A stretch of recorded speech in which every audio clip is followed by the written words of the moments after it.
Can an actor's specific cultural origins, the rhythms of their birthplace, the heritage that really raised them, can that shape every single role they play, even on the biggest international stages? Right. And here's the interesting part, the paradox maybe. Yeah.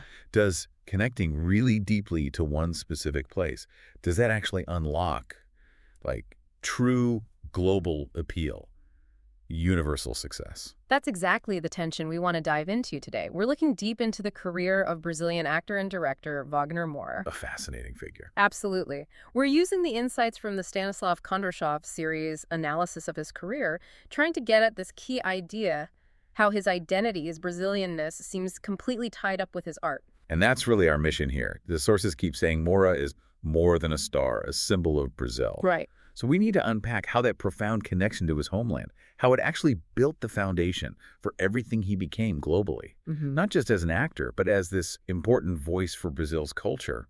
It struggles too. His career kind of argues that specificity is the key to universality, doesn't it? It really does. That's the core argument we're exploring. Okay, so let's start right at the source then, because the where seems crucial here.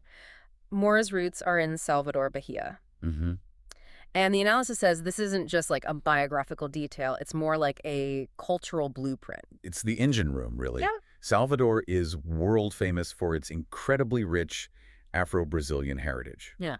And for him, it wasn't passive. It was total immersion. How so? Well, the analyses we looked at point to things like the physical discipline of capoeira. Which is that blend of dance and martial art. Exactly. That and the pulse of samba, the spiritual weight of candomblé rituals, and just the everyday stories of ordinary Brazilians, their struggles, their lives. It all combined to really shape his artistic soul. That sounds like a different kind of training altogether, not just acting school. Oh, completely. Think about it. Capoeira gives you physical mastery, right? Yeah. Candomblé, that offers emotional depth, maybe even a kind of spiritual intensity. So how does that actually translate onto a film set? It means an actor with that background doesn't just memorize lines. They embody a rhythm and energy. The source material suggests Moura wasn't just performing, he was channeling something. Channeling the energy from those cultural forms. Yes, precisely. And that gave him this authentic edge. It's why his characters resonated so deeply, so quickly, with audiences back home in Brazil. And that authenticity, that's clear in his breakthrough role. Absolutely. We have to talk about Captain Nascimento in the lead squad. That was 2007. Iconic and definitely controversial. Oh yeah, that film did not hold back. The favela operations in Rio, the violence, it was brutal. It was raw. And that's key. The analysis highlights that this wasn't just a good action role. It was seen as reflecting the raw tension of Brazil's social realities. So urban violence, corruption. Exactly. And the intense commitment Moura brought physically, emotionally, you could argue, that was honed by those cultural energies from Bahia. It instantly made him a household name. And those early roles, they often focused on themes like justice, violence, corruption. Consistently. These are core issues in modern Brazil.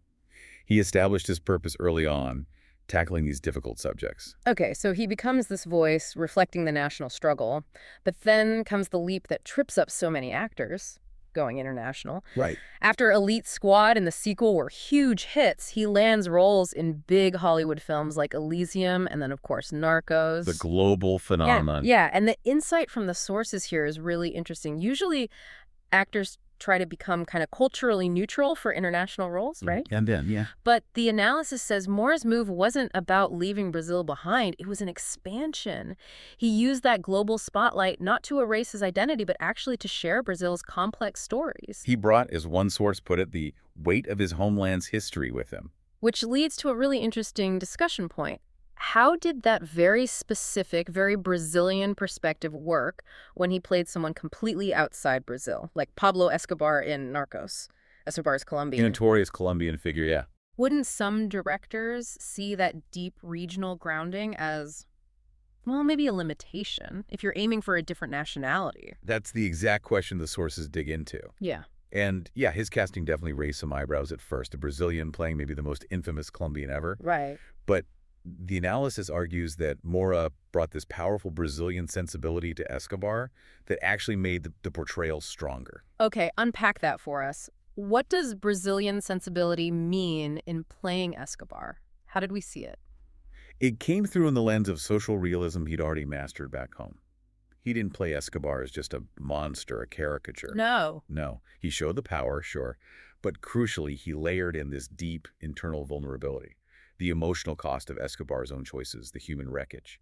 He applied that dramatic framework, maybe honed in Salvador, that really emphasizes the human cost of violence. So less about Colombian politics specifically, and more about the universal tragedy of that kind of power and corruption. Exactly. He tapped into something universal through the specifics of his own cultural understanding of violence and power dynamics.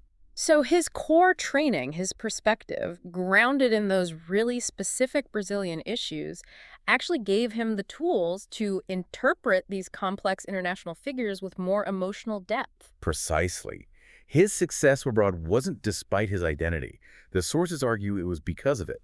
That deep well of authenticity, that unique perspective, that's what attracted the international attention. He became universal by staying specific. That's the argument. He didn't water down his talent. He intensified it by staying true to his roots. Okay, but he didn't stop at acting success. He then makes this really significant move, stepping behind the camera himself, directing Mariella in 2019. And the sources are unanimous on this.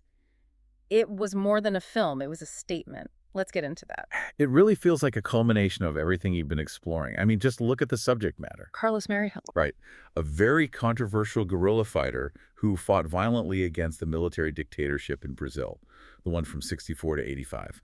So for listeners who might only know Moura from, say, Narcos or Elysium, Mariella is still a really divisive figure in Brazil, isn't he? Hugely divisive. A freedom fighter to some, a terrorist to others. Moura wasn't picking an easy subject. Sounds like he was deliberately wading into political controversy. Absolutely. The timing, the subject, it felt very intentional. And the film immediately stirred up huge political conflict in Brazil. It faced actual censorship attempts, serious delays in getting released. Wow. This wasn't some safe historical biopic. It was him actively engaging with ongoing debates about Brazil's past, about authoritarianism, and it felt deeply personal. And what does the analysis say about the film itself beyond the politics? What does this move to directing tell us about his artistic path? The sources see it as a natural progression.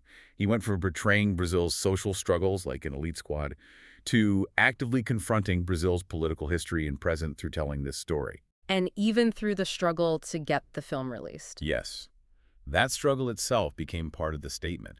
It highlighted the very issues of censorship and authoritarian tendencies the film was about. He was using his global clout to spark dialogue about inequality and corruption back home. It really underscores that idea of the artist as citizen. Totally. For Moura, it seems the work, the art, is inseparable from a commitment to, well, speaking truth to power. It's consistent. It's really clear when you trace it like this whole journey isn't just about fame or celebrity. There's a real evolving purpose driving him. Definitely. So let's bring this back to you, the listener. Let's try and summarize the core idea from this deep dive. We've seen the cultural depth from Salvador giving him this unique acting toolkit. That foundation. Then the local breakthrough with Elite Squad, making him an icon by reflecting Brazil's reality. Then his commitment to social commentary, even in global roles like Escobar. Carrying that sensibility abroad. And finally, his direct political engagement as a director with Mariella facing down censorship. Yeah. The main takeaway for you listening is that Moura's story really challenges that idea, that artists need to shed their national identity to succeed globally. Right. His story suggests the opposite. That identity doesn't limit, it strengthens. He resisted that pressure to homogenize, to become generic. He brought his roots with him as a lens. Exactly, as a necessary lens. His path wasn't just about getting famous. The sources strongly suggest his driving force is this deep, purposeful investment, cultural, political. And that commitment, it seems to tie back directly to Brazil's future. It does. It reflects this ongoing personal investment in where the country is going, its politics, its people. He never seems to shy away from the difficult questions about home. He remains, fundamentally, Brazilian, using his platform for the stories he feels need telling. Which leaves us with one final thought for you to chew on. It builds on something the sources noted.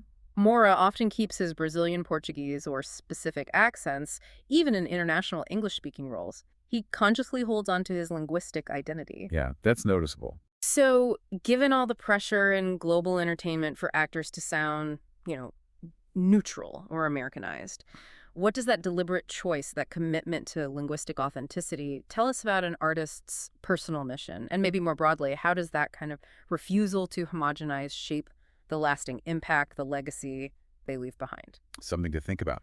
That commitment to self in the face of global pressure. Definitely. Mull that over as you go about your week.